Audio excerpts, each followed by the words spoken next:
The Point of View is brought to you by Cowbell Coffee. Cowbell Coffee. Taste it, love it. Kel Charcoal Toothpaste. Kel Charcoal. Happy smile. Enterprise Life. Enterprise. Your advantage.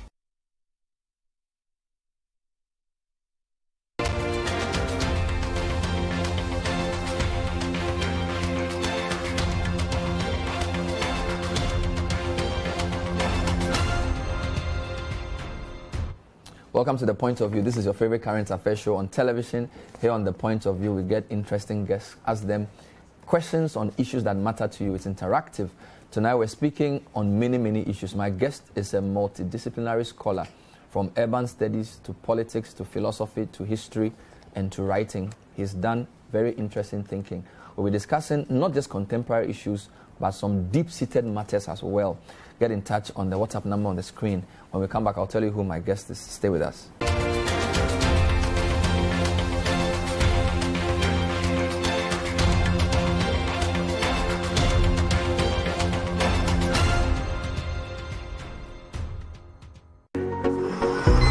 I woke up this morning. Nothing wakes me up better than a cup of Cowbell coffee. Delicious coffee aroma.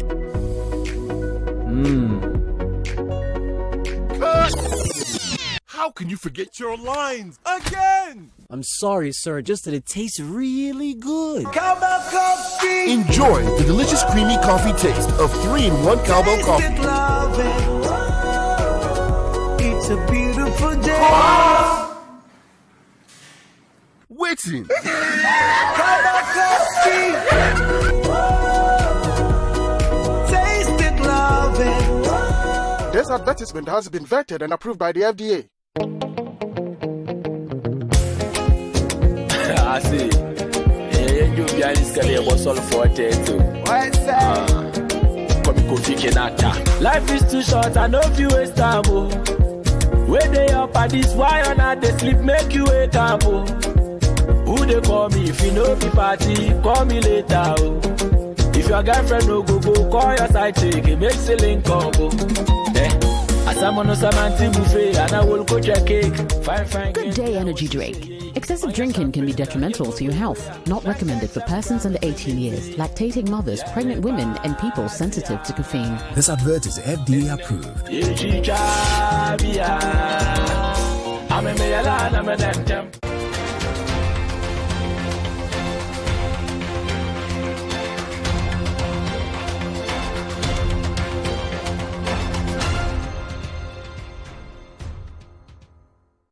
Welcome back to The Point of View. So tonight, my guest is Professor Ato Quayson, who's, I call him a multi or interdisciplinary scholar. His latest work is in front of me. It's called Tragedy and Postcolonial Literature. But he's written on many things, published over 6 monographs, which is a book he's done on his own, and edited almost 8 or 9 volumes. Studied undergraduate here in Ghana with a first class in English and Arabic before he got his PhD from the University of Cambridge. He's taught and worked at Cambridge, Oxford, Toronto. These days he's at Stanford University, and his writings and his thoughts are on everything from urban studies to philosophy to anthropology to history, even politics. Professor Ato Quayson, good to have you. Good evening. Thank you so much, Ben. You have an amazing profile. It's rare to see a scholar who is recognized and has mastered so many fields. Yet you studied English. Yes. How did an English major become this multidisciplinary juggernaut? Well, I've always been driven by curiosity. So even though I'm an English scholar, I go where my curiosity takes me. And whatever it happens to be, that's where I follow. Secondly, I've been lucky to have worked in institutions that don't try to tell me what to do. Okay. So I do what I like. So what strikes me, that's what I follow. So you are the modern day Steve Biko.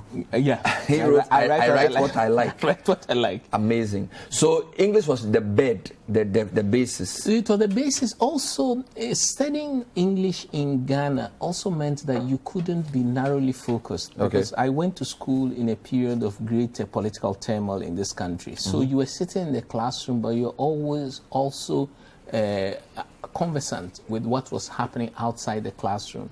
So in a way, I've also always tried to marry these two halves. But you still speak Arabic, though. Khalil. Meaning what? Khalil means A little. small. Very I haven't interesting. practiced it, so Khalilan. Amazing stuff. And the latest book you've done is, I'll come to this later, obviously, but when you say somebody's multidisciplinary, what does that mean? You know, they say we journalists, we are generalists. But that's not the same as you. For us, it means that we don't know too much about anything. We don't know enough about anything, but just small things. So we are like soppy people. But when you are an interdisciplinary scholar, what does it mean? Okay, most academics will claim that they're interdisciplinary, but what they mean by that is simply that they share an interest in fields other than their area of specialization.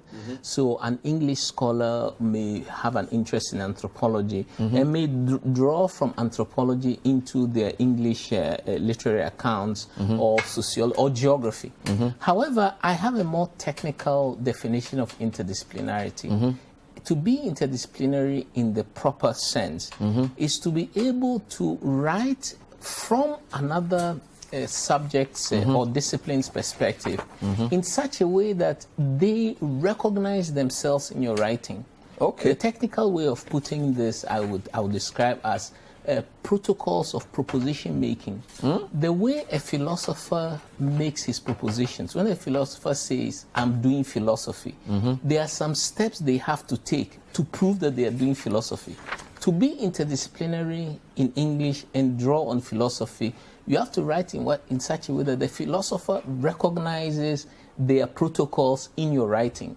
That's a deeper sense of interdisciplinarity. Same with historian. A historian writes history or reads material different from a literary scholar. But if you're a literary scholar and you say you are also historical, the historian should recognize history in what you're doing. So a true interdisciplinarian is someone who's able to replicate the protocols of proposition making of different disciplines. Let's use, and I'll go through your books. I have about 12 of them that we'll walk through. But Oxford Street, you call it City Life and Itineraries of Transnationalism. Now that book, my father did geography, he's a demographer. He really wanted to read that book, he liked the book. I know historians respect the book as well.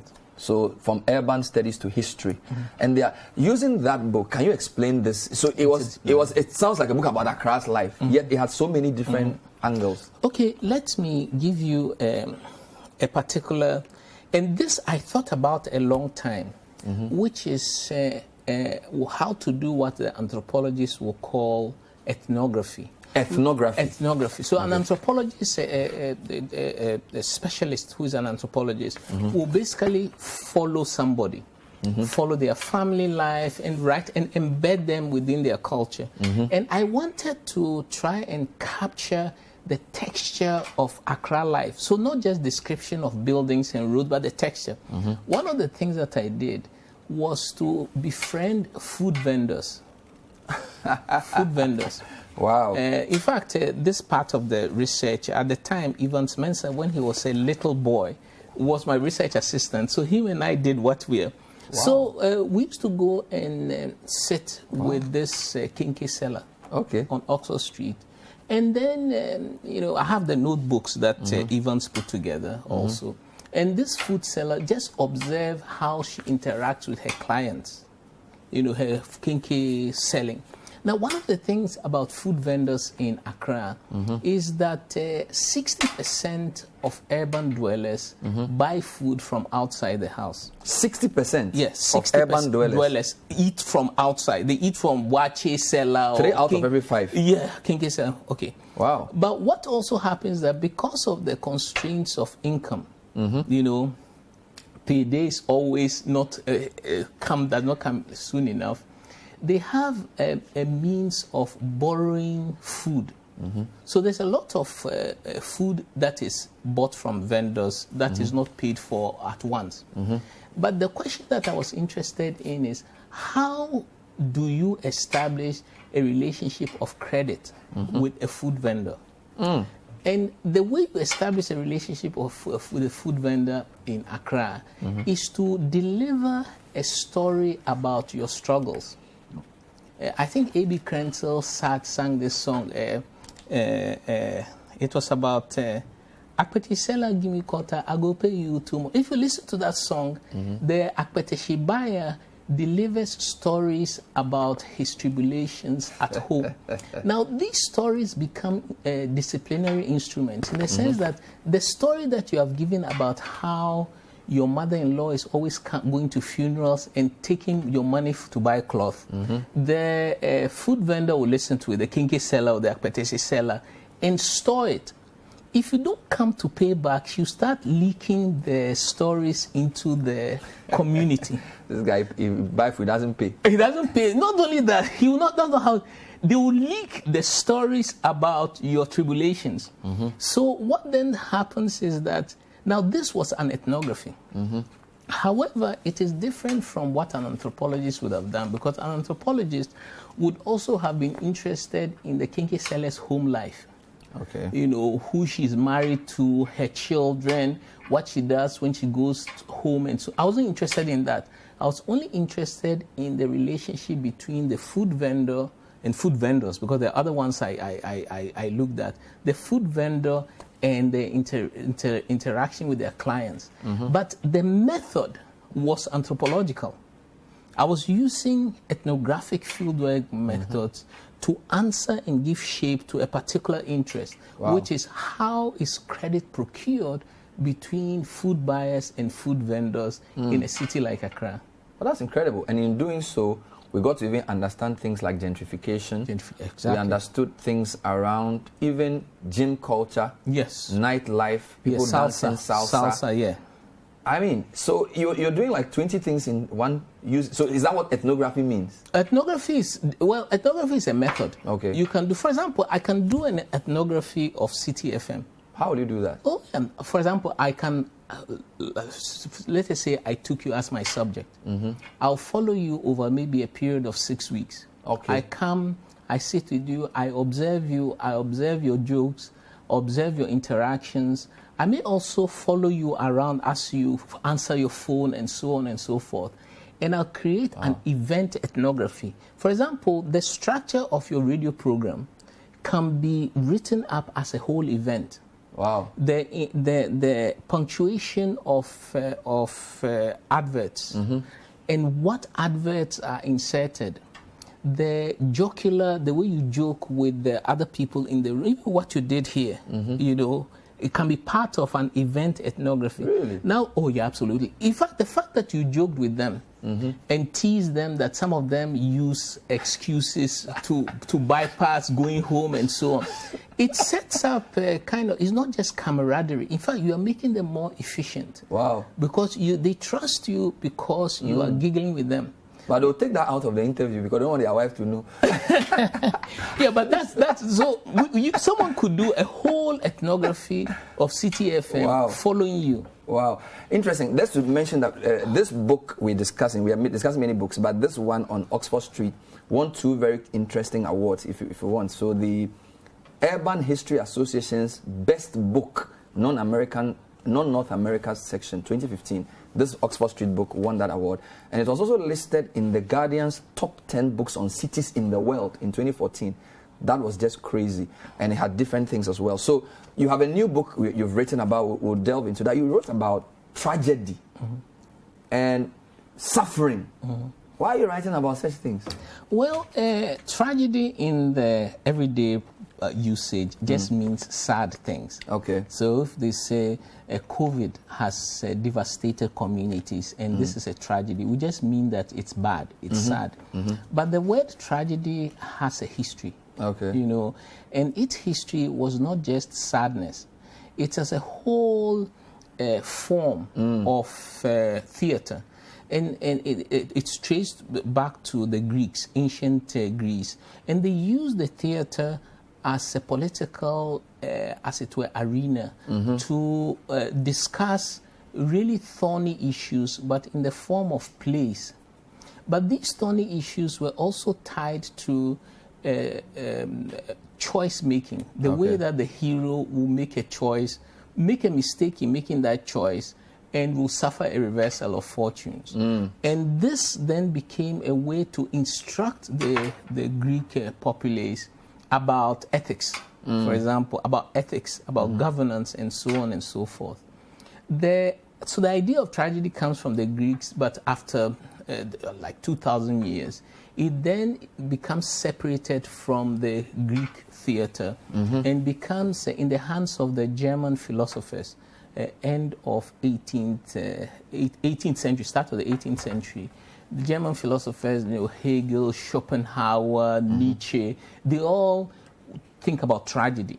But now they start using tragedy to think not just about theater, but about history. So history itself can be a tragic account where an entire populace can suffer a reversal of fortunes.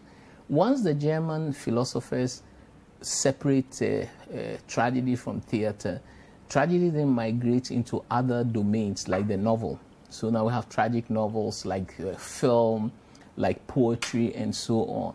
So what I'm trying to do in the book is to go along this old genealogy of tragedy, but now to identify another tributary of it. And the tributary is literature from, some people call it Global South. I get it. Or post-colonial and so on. And to show that we also have a tradition of thinking about pain and suffering and confusion.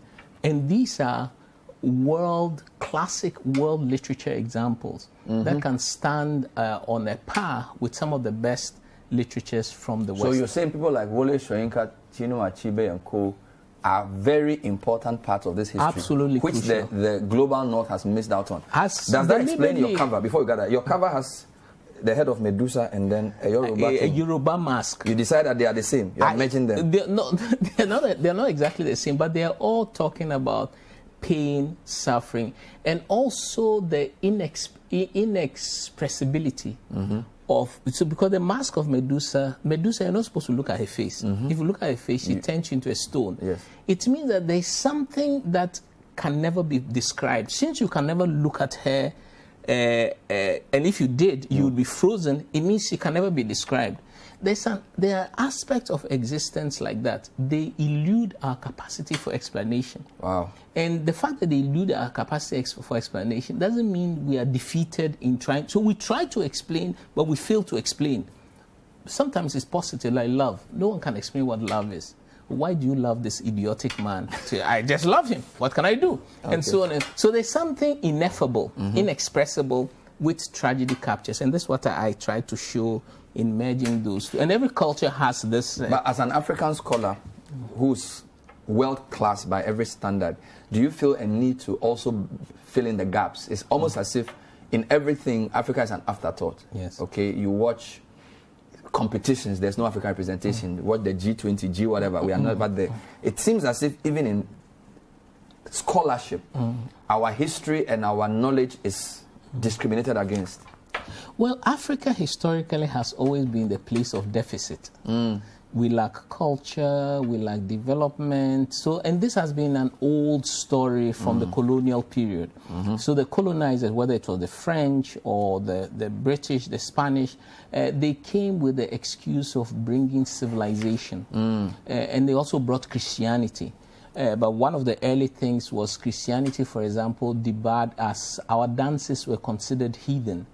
Our drums were debarred. In fact, our clothes were also debarred. So if Imamu could not even preach wearing intama, and he was thrown out because of that. The church, exactly. So these are the idea that somehow we were a fallen and lost race, and that we didn't actually have anything to contribute to world history and world culture remained for a long time. Unfortunately, there are residues of the colonial attitude even now. In the sense that sometimes you see it in the discourse of development. We are underdeveloped. And Third world. And it's not just economics. It's the way, all kinds of things can be put under development. Wow. This is The Point of View. My guest is Professor Ato Quayson, who is a globally recognized scholar.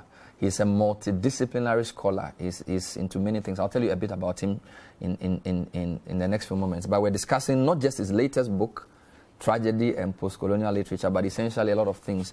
So he now is at Stanford, and he's described as a professor in interdisciplinary studies and professor of English. But we're happy to know he studied at Legon in 1989. Got a first class in English and Arabic. From there, he went to Cambridge to do his PhD in English. He's done different things, done research fellowships at Oxford, came back to Cambridge to become a reader in Commonwealth and postcolonial literature, and worked in the Faculty of English between 1995 and 2005, director of Center for African Studies at Cambridge. And then he also was a professor of African and postcolonial literature at NYU, New York University.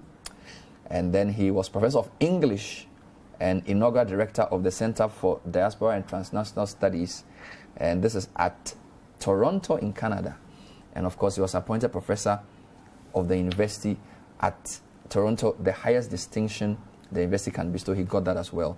And he's published some very interesting books. I just wanted to show you some of the books he's published. I'm going to start from 1997 actually. So one of his first books was called Strategic Transformations in Nigerian Writing. Okay, and he looked at Ben Okri, he looked at Wole Soyinka, Samuel Johnson, Amos Tutuola, and all these interesting people. Then he did something called postcolonialism, theory, practice, or process. I have no clue what that means, by the way. And then he also, very interesting book, Nelson Mandela, No Easy Walk to Freedom, Speeches, Letters, and Other Writings. He was one of the editors of that book. So this photo is a youngish Mandela with this,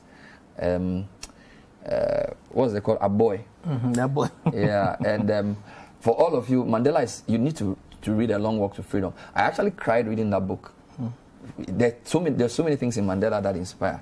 So this was an editing of part of his writings about this book. And then he's also done a book called Aesthetic Nervousness. It discusses disability and the crisis of representation. Okay, that's a book he did. Then an anthology of criticism and theory, African literature. There you have it. Then a book called Fathers and Daughters. And then postcolonial literature seems to be one of his main areas. Then something he did on diaspora and transnationalism. We'll talk about the year of return, migration, diaspora stuff. Now there's a book in the middle there called Labor, Migration, Human Trafficking and Multinational Corporations. He edited that book together with somebody called Antonella Ahin.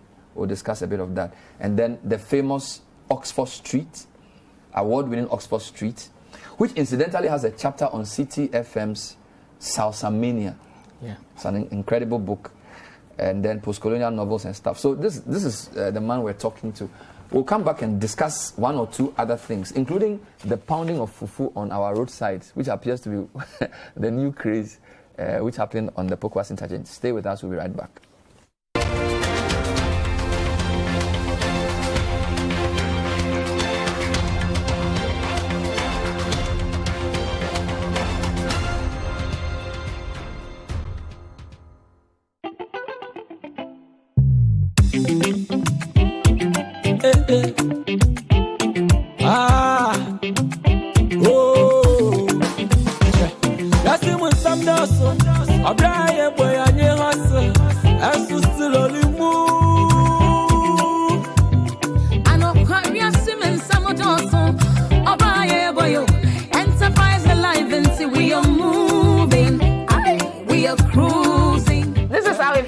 To have enterprise life in your corner. They give solutions that make life easy every day.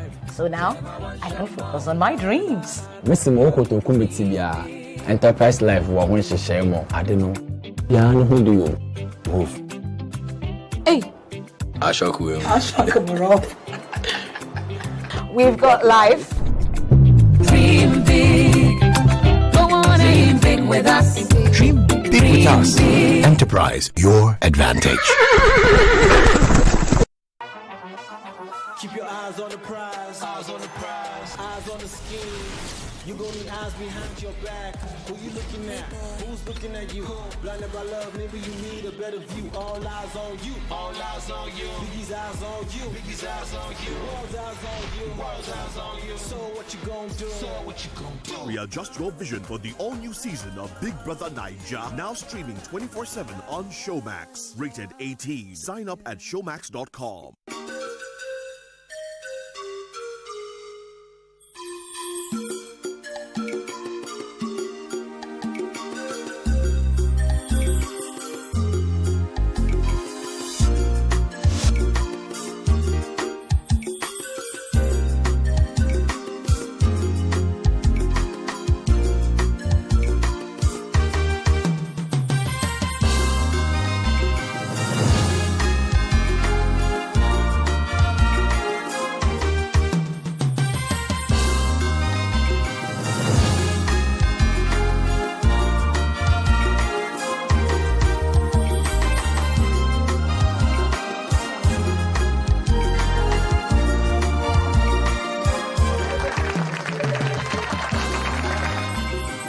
Whatever the occasion, with ATL, you can never be out of style.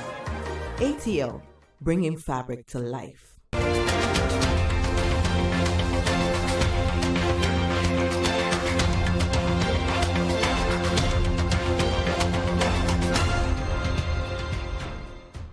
Welcome back to The Point of View. Tonight we are taking the thing to high levels of academia. Professor Ato Quayson is our guest. Hope you're enjoying the show. We're discussing many things. He's a multidisciplinary or interdisciplinary scholar, so we can talk about anything.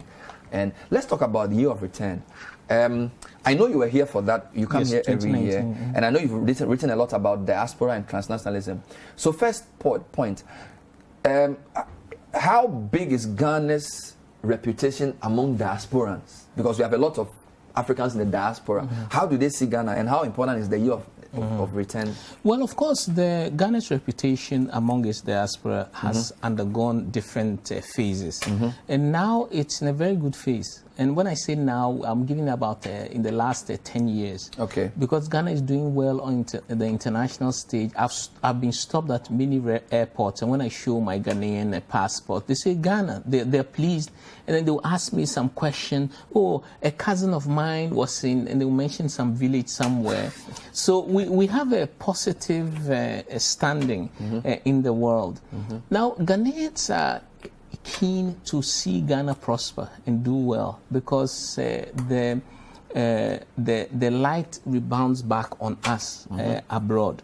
So it's really important that we get our politics right, we get our development right, we get our gender and sexuality questions also right, and so on and so forth. So I think Ghana is in a very, of course there are always naysayers, and there are always going to be naysayers, but all in all, I think that now reputationally Ghana has a really good standing, not just in the Ghanaian diaspora, but in the black diaspora in general. People are really proud. But the non-Ghanaian diaspora, how do they see the country? Because I did a tour of the Volta region recently, and I was told that, of course, most of the forts and castles in Africa are in Ghana. 33 of them.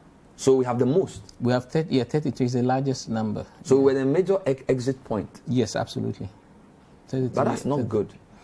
Well, it was a bad. No, it was a bad thing. Of course, there's no way of you cannot put a spin on it.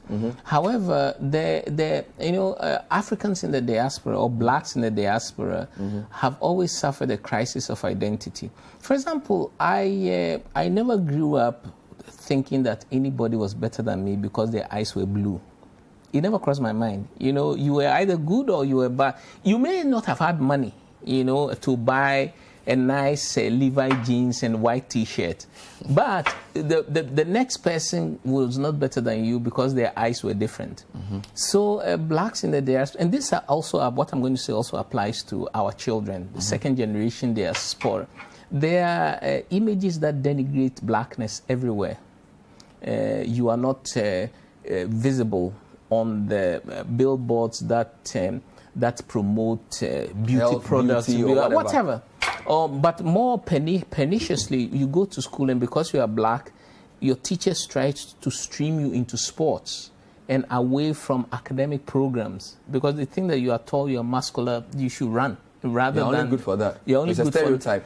So and that stereotype then, it's the way they stream you. Whereas as you and I know, back in Ghana, we know that to achieve anything, you have to study hard and go to school. In fact, people who consistently fail their exams in this country lose their friends. Your girlfriend will leave you because you failed your exams. Yes. Yeah, so things like that. So then what we find is that there's a kind of craving for identification with symbols of blackness that speak beyond our woes and tribulations. So it's always important for a country like Ghana to stand up and be counted. Of course, Africa has lots of problems. You know, Ethiopia is collapsing now. Liberia was in problems a couple of decades ago. Ivory Coast, not so. And these things hurt us. It hurt us really badly. So when we see a country like Ghana, standing up, contributing big statements, and it's amazing when people visit this country, they are surprised and startled at the level of development. And as I was telling you earlier, the fact that our youth are so plugged in to the rest of the world that they know, the people in this country who can tell you the Manchester United team sheets for all the Champions League since 1992, with all the players and the positions they played. This is not because they don't have anything better to do, but because they are cosmopolitans, even if they haven't left Accra. They may just have been loitering around Jamestown, but they are. The fact that you are poor doesn't mean that you cannot also dream the world. So that's great. Well, how well did the year of return go? What are your reflections on that? Okay, first of all, you must know this already. CNN did a big cover of the year of return, and it appeared in various outlets. So there was quite a bit of buzz. And of course, informal circuits and so on. More importantly, in more practical, logistical terms, I read somewhere that the Ghana missions worldwide issued 700,000 visas. Wow. In 2019, up from 70,000. A tenfold increase. Tenfold increase. Wow. And in 2019? 2019. And I was saying 2019, and the country was teeming with foreigners. Like teeming, it was unbelievable. And also, the programming was actually quite good. They did, these big youth festivals, Afrochella, and various of them. They flew in musicians from all over the place. I think the platform that was created for moving forward was really good. One thing that we mustn't forget, though, is that this is not the first time that Ghana has promoted a diaspora discourse. In the early 90s, we also had Panafest. Yeah, and Panafest actually put Ghana on the map in terms of its diaspora. Many big Run DMC, I think, was here. Many big musicians came to Ghana under the auspices of Panafest. For some reason, the Panafest experiment fizzled out. It didn't deliver what it could have, even though there was a lot of interest worldwide in what this annual festival, and one of the things that they did at Panafest was a ritual pouring of libation at the castle, like welcoming the people who had returned from the diaspora. So Panafest, in other words, we need to go back to learn from the Panafest experiment and see why Panafest did not deliver what it clearly had the potential to deliver. So this is just to say that the potential is there, the platform has been established. It's a shame that COVID came to undermine it, but we mustn't sever ourselves from our history of the same experiment. Some people know that tourism is a big thing, right? Somehow the East Africans seem to attract more tourists because of the places and the way they've marketed it. We're hoping that post year of return, we would use that bump to develop. I mean, recently we were just discussing on air how a lot of our tourist sites, in fact, the hotels are struggling. People say our hotels are more expensive than our hotels, but essentially they are not getting the visits, COVID partly, but also because the tourist sites haven't been properly developed. So it looks like for us, our advantage is more the historical than the leisure site viewing. Well, there are things that we can develop. For example, there are Europeans and after all, Africans abroad who pay a lot of money just to walk in the bush. Really? Yeah. There are trails. You know, if you went to, there's some parts of the United States where all you do is walk. They call it hiking. You hike through jungle or you hike through mountains and so on. But these have to be clearly demarcated. The paths have to be, they have to have guides and so on. People will pay money because it's also a kind of being close to the natural environment. We have lots of potential hikes in this country. It has to be mapped. We all need to, they have to be special, when I say mapped, I mean geographical maps, where if you want to go on a 5-mile hike, this is what you have. Cycling paths can be developed. So the potential is there. What we normally drives our tourism is the leisure hotel and certain sites, you know, so you have waterfalls and so on and so forth.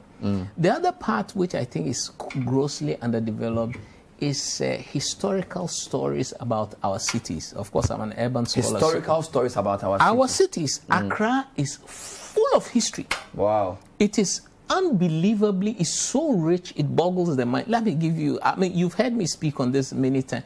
Let me give you just 2 examples. Holy Trinity Cathedral, yes, High Street, High Street, was completed in 1894. Wow. And in fact, apparently, and this is a story that they tell about the church, the material for the church, for some reason, the church that is built here was supposed to be have been built in a town in Canada. So the material, for reasons that are not easily explained, the material crossed paths, and the Canada material came here, and the church is a thing of wonder, it's an architectural masterpiece. What people don't know is that from 1894, when it was built, until well into the 1920s, the church services were segregated. White, black. Why, yes. The white people sat somewhere because the Anglican Church was the official church of the government, of the colonial government. And so the director of public sanitation, housing... Possibly the governor. Not possibly, the governor. They all go to that church. They all go to that particular church. And they sat in segregated pews. Amazing. The question is, at what point were the pews desegregated? This is a fascinating history. So it's not just the history of the architecture, but the history of the social forms. The other thing that I'm curious about, I haven't been able to find an answer to this, is when the church was built in 1894, it was built some distance away from Jamestown itself. It's walking distance, but it's quite a distance. And Jamestown itself at the time was buzzing with commerce because the harbor, all kinds of things were being imported and exported from there. But the fishing community was generally traditional religionist because Christianity hadn't seeped in. The Basel missionaries were doing things there. Around Osu and coming closer. But when they chose to situate the Anglican Church there, what was their relationship to the ordinary people? These are questions that we need to... So on a tour of Accra, we mustn't just talk about the Kwame Nkrumah Mausoleum and the Independence Arch. There are lots of things. And don't get me started on which does not necessarily require a lot of money, because one of the concerns we have is we don't have artifacts. When you do a tour of any part of the country, you go to the castles, there's nothing. Yeah. It's just empty rooms. Yeah. We don't have artifacts. Yeah. Is it that we don't have... if you go to even most advanced countries, you will see a lot of the things that... South Africa, don't go to advanced countries. Even Namibia. South Africa, yeah. There's a whole thing on Sam Nujoma and the whole... But we don't see, why? Is it that we don't have money or we don't... Well, I don't know whether we don't have money or not, but I think it's a shame that like Cape Coast Castle and Elmina Castle, they show you the residence of the governor of the castle and it's empty. And they say, oh, he slept here. What bed did he sleep on? And these objects are available. There are shops that have kept 16th, 17th century bookcases and so on. not even the cooking utensils. You know, what did they cook in when they said they cooked them? So the castles are voided of an aspect of their history. So they try to populate the castles, the tours that we go, with the history of the bodies that were transferred through. But we don't have the material history of the place. There's no history of the material objects. Yeah, and that it's possible to populate. You didn't seem surprised when we were discussing a video. There was a video we saw today about people pounding fufu on the Pokwasi interchange near its pavement, and the fact that it had sprawled into a night market. This video, and look at it. Somebody is pounding fufu, and then on the left of the guy, people are sitting eating fufu at night. Somebody is selling foods and things, and this is on a highway that was built, less than a month ago. You didn't seem surprised about this at all? Not at all. Why not? Well, if you think of Accra's, residential stock, so houses, you can divide them into roughly three, actually more than three, but for brevity, I'll divide them into three. During the colonial period, there were what they call the high-cost housing. In high-cost housing, you are thinking of Labone. The Labone, you are thinking of Ringway Estate. And Ringway Estate, for example, was built in the 1920s to house upper class civil servants working in the ministries. And so now one of the features of those high cost housing is that the houses are set some distance from the roadway. Okay. So Ringway Estate, you can just take a drive and you see that the building itself is way inside. The other thing about those houses is that the toilet and kitchen was inside the house. Not outside. Never outside. And then contrast this with low-cost housing. We are thinking of Choco. We are thinking of some parts of Osu.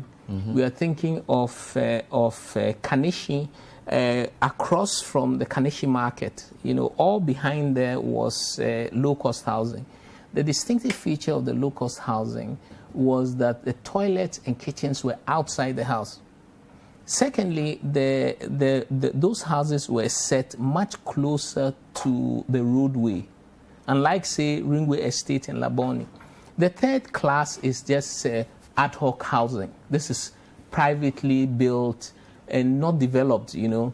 Now, if you take, let us say, Ringway and Jamestown as points of contrast, the Jamestown house is typically so close to the roadway that, in fact, it leads the domestic activities to be oriented outwards, including cooking.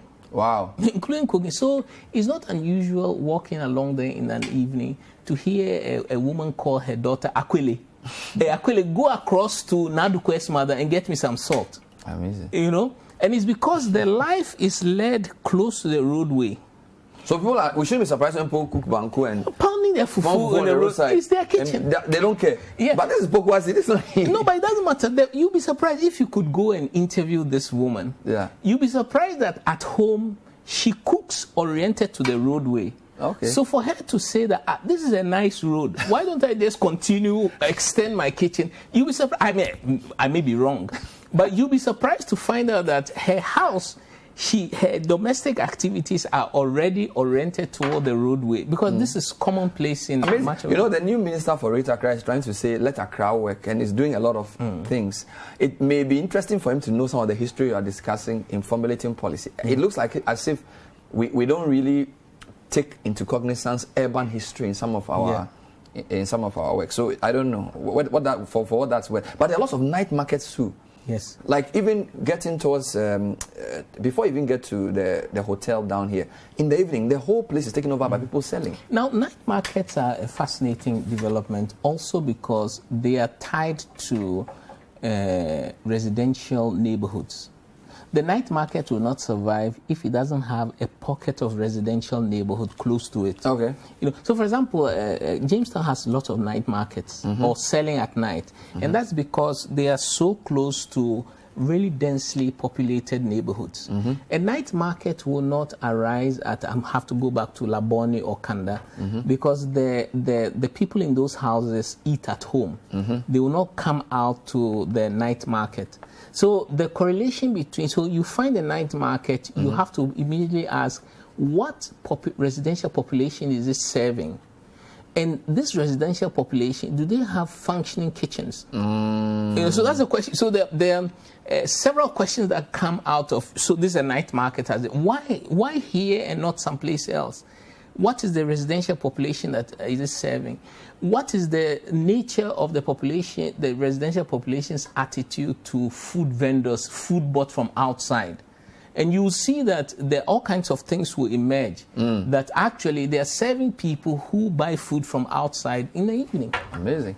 This is the point of view. We're talking to Prof. Ato Quayson on a wide variety of issues. It's written on a plethora of subjects, and hope you're enjoying it. We'll come back and ask a few more questions about writing on the continent, and also the pervasiveness of humor in some of the things you see in our streets. Some very interesting things you see on cars that people write, just to express the way the Ghanaians process the issues that happen. This is the point of view. Stay with us.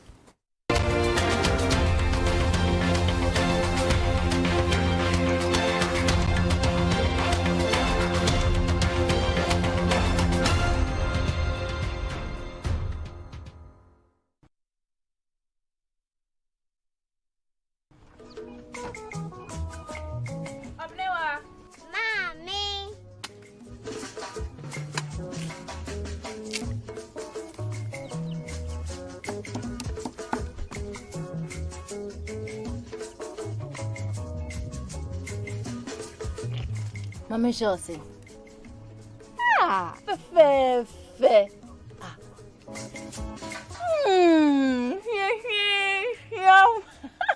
Different era, better result. Time has changed and time has brought Kel Choco toothpaste, healthy gums, anti-cavity, fresher breath, and it whitens teeth.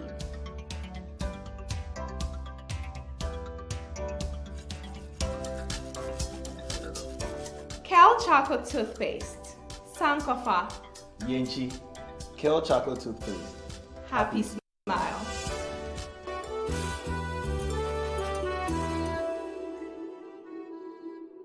Hello there. We know what matters today, don't we? Hurry up. Follow safety measures. Drive for hours. Grab a perfect spot. Park smoothly. And then visit another shop and scroll for the opportunities. Tap to pay. Enjoy that extra reward. Get 10% extra cashback when you pay with Visa. How you pay matters.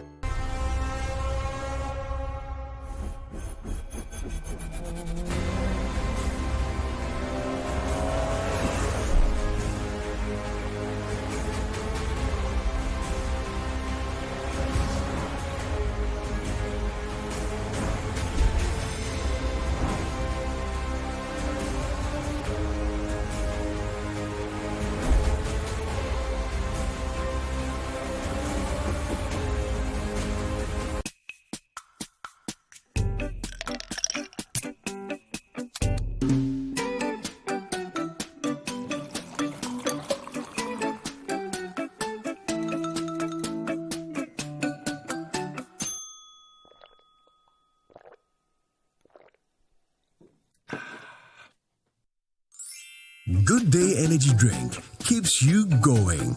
Available in major supermarkets and shops near you. Excessive drinking can be detrimental to your health. Not recommended for persons under 18 years, lactating mothers, pregnant women, and people sensitive to caffeine. This advert is FDA approved.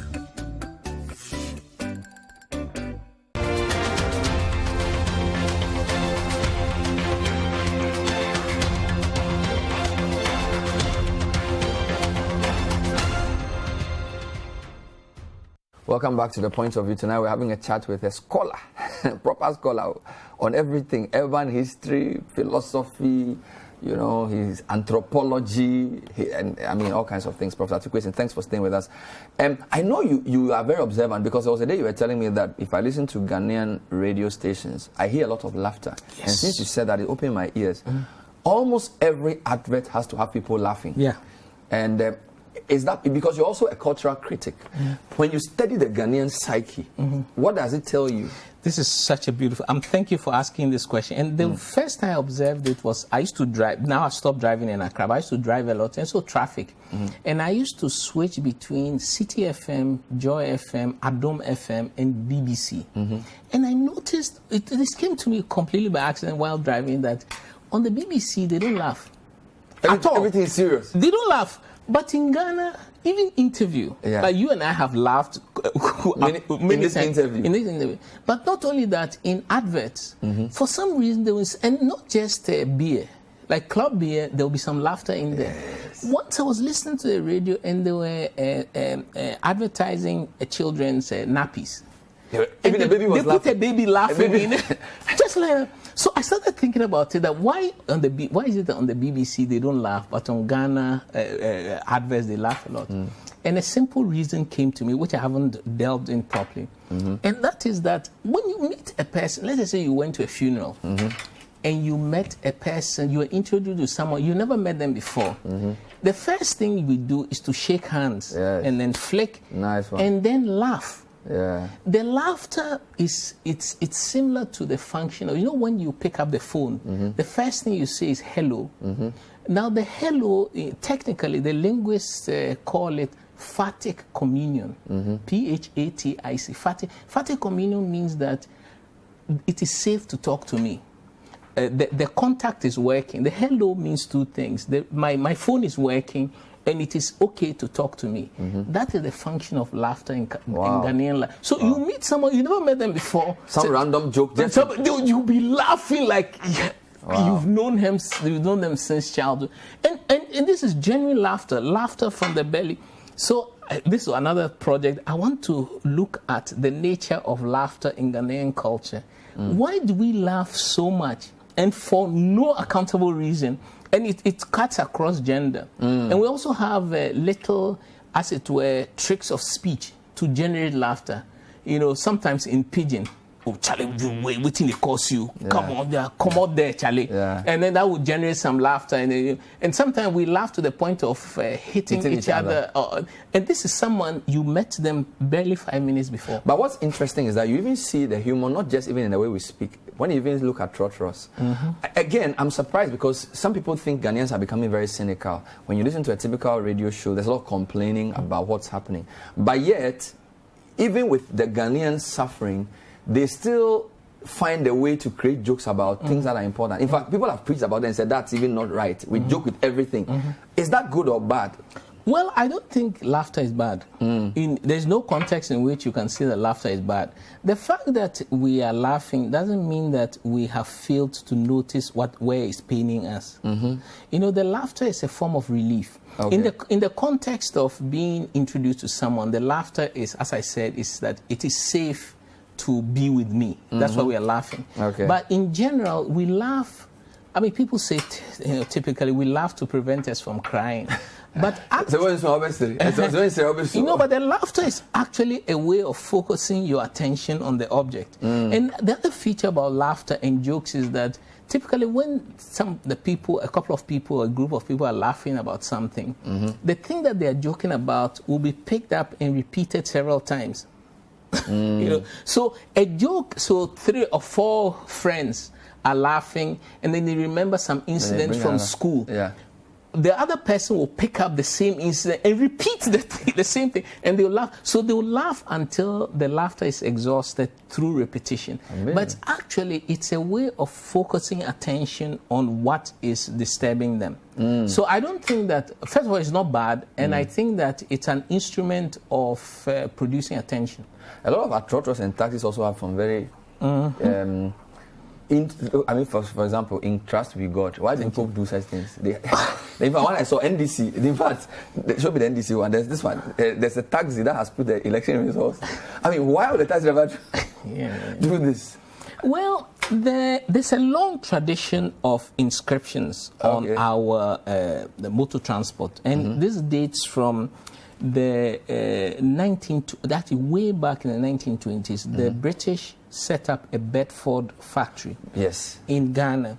But the Bedford factory produced the head of the Bedford with the chassis. Cholole, but without the body. So we had to put the body on it. And to put the body on it, was raw. It was wood. So they decorated it. And initially, the wood was decorated with motifs from our Anansi stories. Yeah. So Mame Wata motifs. And then gradually, those motifs stopped. And then it was only, words, And, but the point... here my meeting, what I tell you, so you are laughing, but it's true. Yeah. So there's a whole. However, I've written about this more than once. When I first wrote about it, I was just thinking of the kind of the range of slogans that you could find and addressing different issues. Now my point of view is shifting slightly to the relationship between these slogans and the English language. Okay. As in the English language as in a form of struggle for dominance amongst other other Ghanaian languages. My favorite, I don't know whether you have it, is Uhumia Tiwenim. If you see me, tear your face. If you see me, tear your face. This is a Trotro slogan. Now, when you look at the slogan, it is grammatically correct. Everything about the slogan is grammatically correct, but it's idiomatically wrong. You cannot say, if you see me, tear your face. It doesn't make sense. But grammatically it's correct. However, if you look at that slogan, if you see me, tear your face, strictly in terms of grammar, you are missing out on a really important thing that is happening, which is that, as you and I know, because we know the languages that are operating, the language is a direct mistranslation from, say, Twi or Akan. Uhumia Tiwenim, where the word te can be both tear or remove or open. So what the person has done is that translated this into English, but used the wrong mode of open te. So what is happening on the surface of this slogan, if you see me, tear your face, is that the Akan is nudging against the surface of the similar English. To It's Your Home Case, do you fear Sam? Exactly. The do you fear Sam is bumping against the English. It's not working. It's not working. It's not working. It's forcing the English into a form of distortion. The English cannot cope with it. It cannot stand on its own. Do you fear Sam? It's your home case.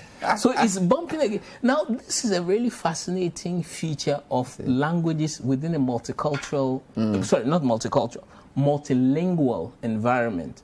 Because, in fact, you and I speak several Ghanaian languages. You can switch, Gatri and so whatever.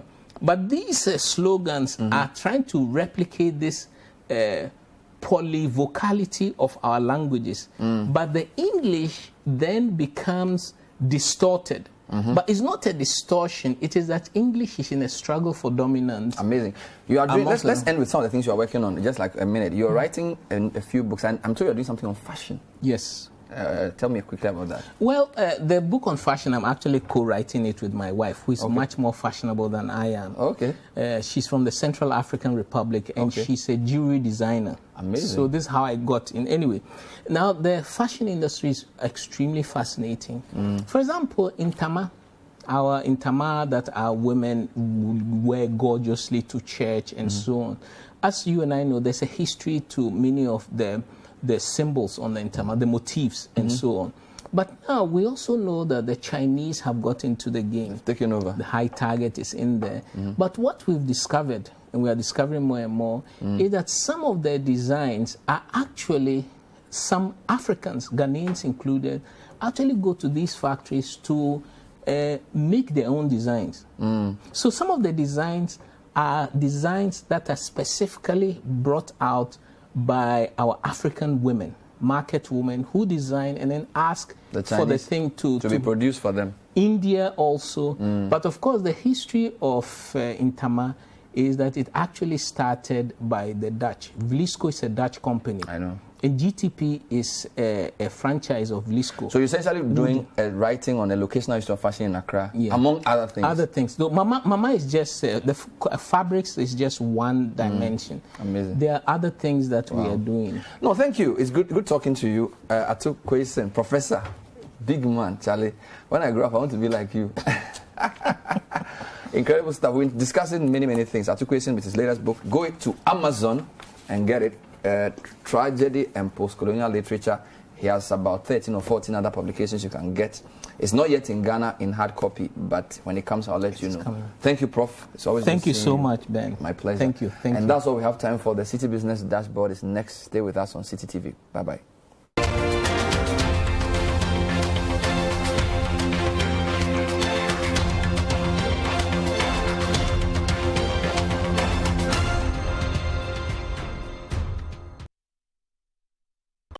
The Point of View is brought to you by Cowbell Coffee. Cowbell Coffee. Taste it, love it. Kel Charcoal Toothpaste. Kel Charcoal. Happy smile. Enterprise Life. Enterprise. Your advantage.